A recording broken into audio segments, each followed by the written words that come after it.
Hey there, you drunk elephants. Welcome to my April's favorites video. First of all, is it April? Is that the right month? And second of all, that just made it sound like my name is April and these are my favorites. Welcome to Kiki's April favorites video of 2019. I just have to say that I feel like a fucking professional because I obviously am one, and I have like beauty related favorites this month to share. And before I get into that, I just it's a little story time.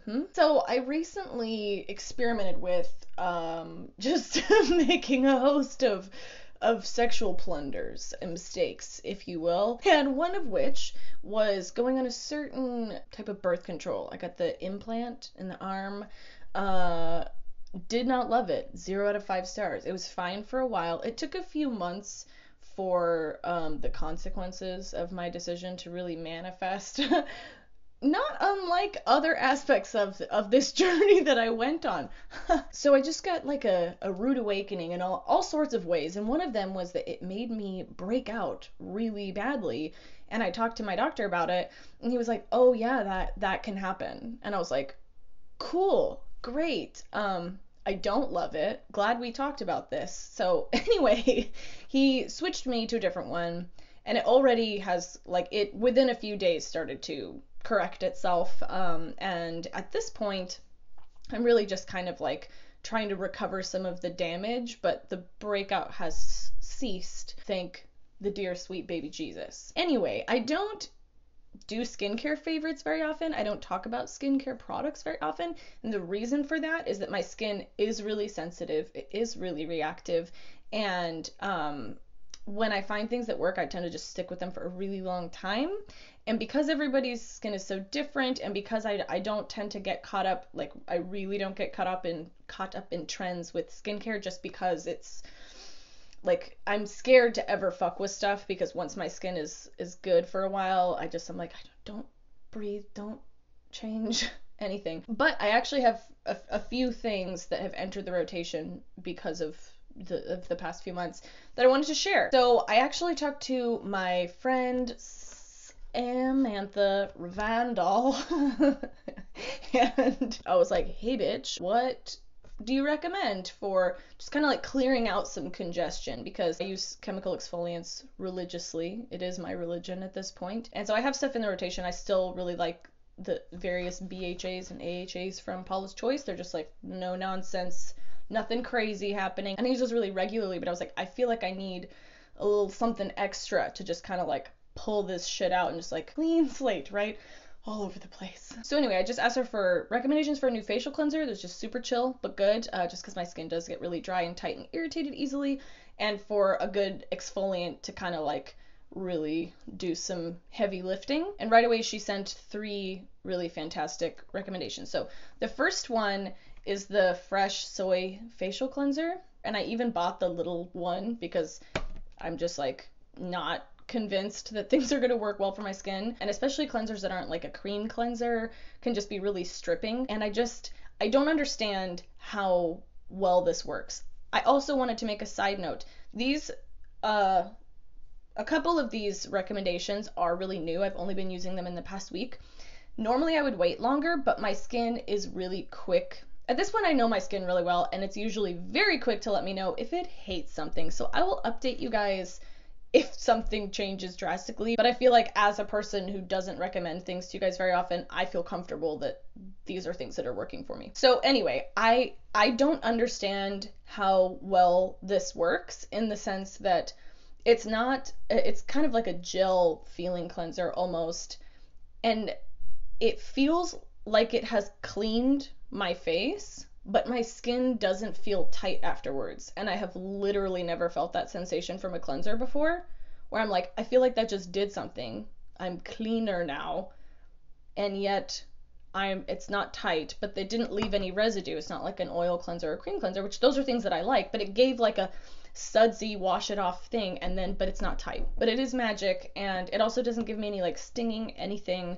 It's just, it is very chill. And the next thing she recommended was the TLC Baby Facial by Drunk Elephant. This is a 25% AHA, 2% BHA facial mask, and whoo mama, it's very good. Again, I have very sensitive reactive skin, and this had like the slight kind of tingly feeling that you get with a lot of AHAs, but not as much as I even was expecting. My skin felt incredible afterwards and the next day, and I say that as someone who is already actively using chemical exfoliant, so it really did like do something extra beyond just what my daily products do, and I pretty much feel like I can't live without it now. Also, this is my first time actually using something from the brand Drunk Elephant.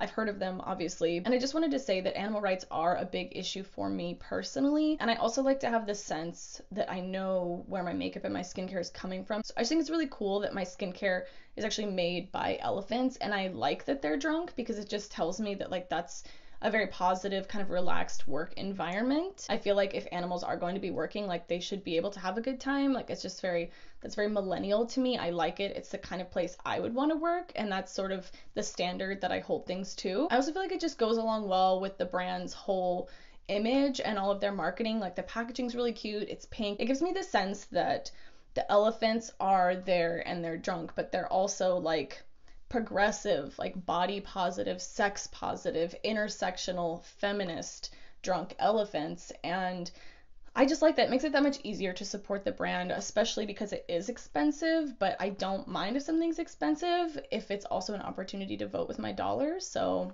it also came with a sample of the last thing that Sam recommended, which is the Virgin Marula Luxury Facial Oil. I like this sample. I did not buy the full size because it is also very expensive, and I really like using just straight rosehip oil, and I wanted to compare before I shelled out another like $80 or something. This is a really nice oil. It's just the oil. There's no other ingredients, I don't think. Am I lying to you? I don't know, because this is a deluxe sample and it doesn't have the ingredient list on it. But anyway, it is a different oil, obviously, from rosehip oil, but I don't feel like there's enough of a difference in how it feels on my skin for me to buy this, because I usually get this bottle of rosehip oil off of Amazon. That's like, it's less than $15 for this big old thing, and I use it a lot, and it is a good non-comedogenic oil as well. So I don't super feel the need to splurge on that one, but it is really nice if you want to. I'm sure they have different qualities and benefits, but I'm happy with the rosehip oil that I use, and it does feel really, really nice to massage into your skin after you've done the baby facial. And my last skincare favorite, I was like, okay, cool. I've got at least one that Sam didn't just directly refer to me, so, you know, people get the impression that there's a reason to subscribe to my channel and not just go straight to the teat. Straight to Sam's teat. You're welcome. I'm really sorry I just said that. But not sorry enough to edit it out. Anyway, I was like, I've got one recommendation and it's awesome, and I came up with it all by myself. And then I looked at Sam's story this morning and she posted this being like, this has been one of my favorite products for years. And I was like, cool. Boop. So apparently this channel is pointless. You guys should just pivot straight over. Just straight over. Hey Kiki, you haven't told us what the favorite is yet. I know, I'm getting there. That was some Smeagol Gollum shit. Anyway, I have talked about the Kiss My Face sunscreen for literal years on this channel. Staple in my kit, staple in my life, staple in my heart, but not in a like metal punctured way. It sounds violent when I talk about staples in my organs all of a sudden. I'm terrified to say this out loud. I haven't vocalized it. I think it might be discontinued. I went to buy another bottle. I can't find it anywhere. It's really expensive on Amazon now. I don't know what's happening. I'm scared. I don't know what to do or where to look. But what I have been reaching for instead is a thing that I also love. It's basically the like more expensive, sexy older sister to the Kiss My Face sunscreen. So not unlike the dynamic that I have with my younger sister, Skylar, if you're familiar with her from my Instagram stories. It's kind of a similar relationship, me being this new, older, sexier, more expensive, refined sunscreen, Skylar being the cheaper, just like less moisturized version of me. It is the Josie Maran Argan Daily Moisturizer SPF 47. I have a few thoughts that I want to share with you right now. I've been using this for years. It's amazing. I use it in my kit a lot. The reason I haven't talked about it on my channel is because it is way more expensive than the Kiss My Face sunscreen, and it is a little bit more intense in that this isn't a hybrid sunscreen. This is just a mineral sunscreen, so you do get more of a white cast initially when you put it on. It's also richer, and I will use this word now, greasier. The Kiss My Face one absorbs a little more readily, and therefore I feel like when I'm trying to like warm people up to using a daily sunscreen, the Kiss My Face one is a really solid recommendation, because pretty much any skin type, you're not going to feel like, when you're putting it on. Potentially some of you, especially if you have oily skin, will feel a moment of like, this is quite thick and like there's oil in this when you first put it on. However, I do think that it preps for makeup beautifully. I've used it for that a lot, and it just kind of has the feeling of like a facial oil. And it does absorb. Like, I don't put this on and then feel greasy still 10-15 minutes later. So I really love this product. It also doesn't cause any stinging sensation on my face, which most sunscreens do. The white cast doesn't stay, and it does provide a good amount of broad spectrum sun protection. So I love this. And it's really not that expensive. It's like $34 for the bottle, which is way more expensive than the Kiss My Face sunscreen, which is like $7 or $8 for a bottle. But as far as like luxury skincare and sunscreen goes, it's really not bad, and it's also never broken me out or, like I said, irritated my skin, so that's pretty impressive. It doesn't have a sunscreen smell. It does have a smell, because they have to put something in to kind of counterbalance those ingredients, but it's nice and it's not too heavy. And then one more, I mentioned this in my little mini review that I did the other day. This is not a favorite for me personally, but this is a new category favorite, and it's the new Fenty bronzer, and I say that because I don't tend to grab powder bronzers for me personally, but this is my new favorite powder bronzer in general for in my kit, so I did want to mention that. I think it is a lovely product. Ooh, and then now I have two fun little last favorites to share with you. My oldest, dearest friend, Deandra, we've been best friends since we were 4 years old. She was my maid of honor. The friendship outlasted the marriage. Came to visit me and we went vintage clothes shopping. I wanted to get some actual clothes for my life to wear day to day, and instead I bought this gown that I have absolutely no occasion for, but it was too incredible not to get.